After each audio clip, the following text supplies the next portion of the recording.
Welcome to the Salmon Runs YouTube. Enjoy the video. In this video, I will explain how to make crunchy pickled cucumbers. First, select fresh, firm cucumbers, ideally pickling varieties, and wash them thoroughly. Next, trim about 1/8 of an inch off both ends of each cucumber. This small cut helps the pickling brine penetrate the cucumber more effectively, which is crucial for achieving that desired crunch. Remember, the quality of your initial ingredients is key to a successful batch of pickles. Now let's prepare the brine, which is essential for both flavor and preservation. In a saucepan, combine 1 cup of white vinegar with 1 cup of water.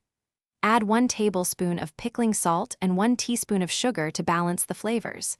Heat this mixture over medium-high heat, stirring until the salt and sugar are fully dissolved. Bring it to a rolling boil, then remove it from the heat, ready for your cucumbers. With your brine ready, it's time to pack your jars. Tightly arrange your prepared cucumbers into clean, sterilized canning jars.